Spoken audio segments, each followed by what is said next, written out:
All right, here's a quick video here.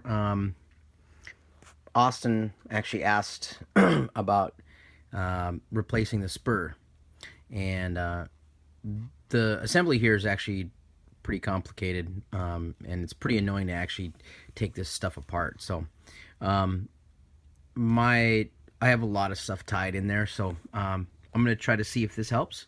But I certainly can do a video with actually showing how how to take it off the vehicle in like actually on the vehicle. So, but I think I can describe it actually on the pictures here.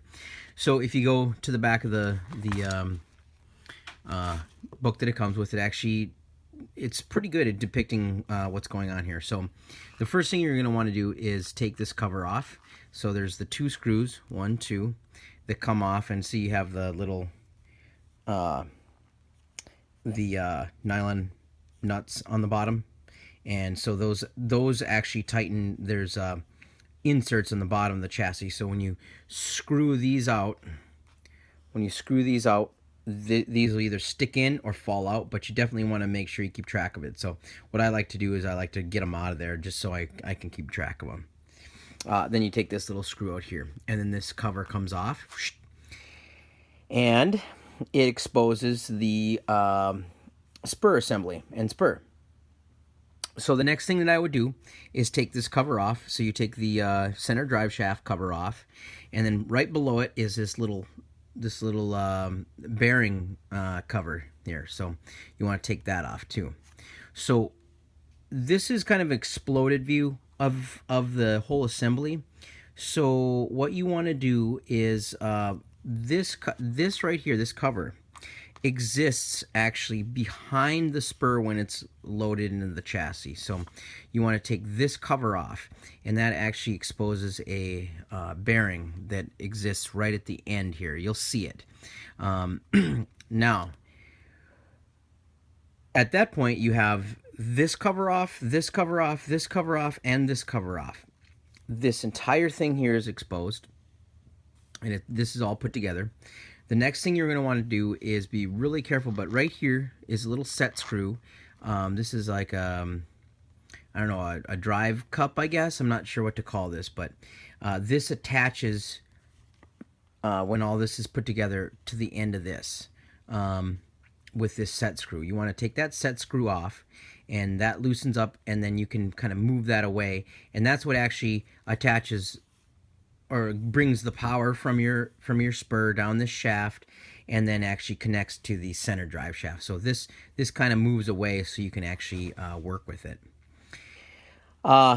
Once you release this set screw right here and loosen this up, this whole assembly, you can grab the spur and just peel that all the way off. So now you have a spur. You got to be really careful because right at the end is a bearing right here. So that'll kind of want to fall off. So what I'd like to do is I just like to put that aside, and always remember when you're taking all these parts apart, either like maybe stick the screws back in where they are if you want to remember where these screws go. So that's really important, just to be really organized on getting those together. So at that point, what you do is you have this assembly. So see this nut here? Everything below this is all, that nut attaches all these pieces onto this shaft right here. And that's what you do, and what I like to do is get yourself some space. And so you grab your tire iron, and that comes with the Fiesta, and just screw this off. Oh, sorry, this one. Screw this off, put that to the side, take the spring out, put that to the side, take the bushing off, put that to the side, and just keep taking off each piece and just putting it bam, bam, bam, right in a row, so you can remember where they go. And then pretty soon you get to the end here, and you'll take this pad off here, this slipper pad off, and then it'll be just this bare inside here, and the spur. And you'll see in the back side, actually, the spur also, on the spur and right before this collar, you'll have another bearing here too. So you want to take that bearing out of there, replace the spur, put the bearing in the back of the spur. Again, always making sure that you have that you know what orientation you are. So you can kind of refer to this picture here. So you put that bearing back into the new spur, put this shaft back in, and start building it again. So you have all your parts laid out here, and then you put your brake pad in, put this slipper, I don't even know what you call this, some washer in, this slipper pad in. You start building it again. These are all keyed, so you'll see how they come together. This there's a reverse key here too. You'll see this is where the actually this pin, when this is together, this pin is actually on this side of the spur.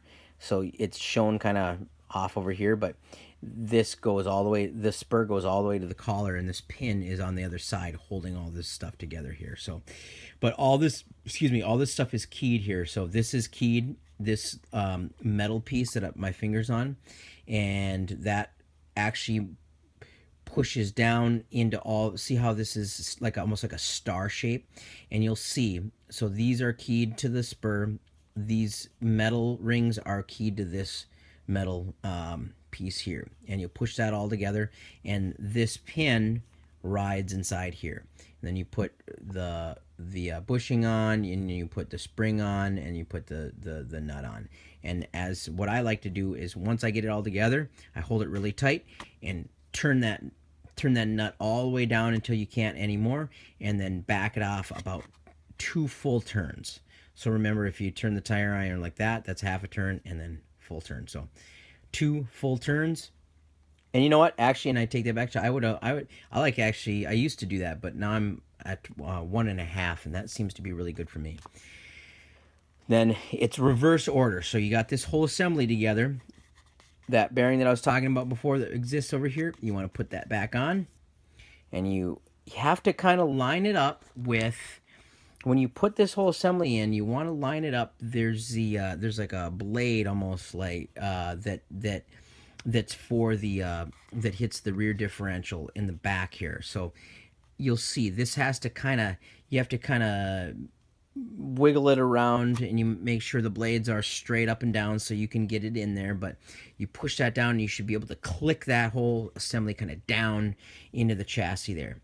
Well, now also, you at the same time, you have this piece that we took off, and you're reattaching it to this shaft here, making sure that your set screw, there's a flat piece at this shaft at the end of the shaft here. So you want to put that on and make sure that that set screw for sure is back on this flat piece. I put just a little dab of Loctite on there. But you have to, so you get the rear into the, you'll see what I mean, this rear slice here onto the rear, oh boy, I don't even know what to call it, like the shaft that goes to the differential.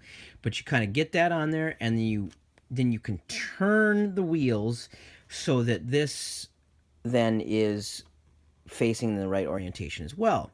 So there's a little bit of messing around here to do to get the 2 shafts lined up, and this all back and pushed down, clicked all the way down, and then making sure that the set screw is going on the flat part of this this shaft. That's really important that you find that set screw hits that flat piece.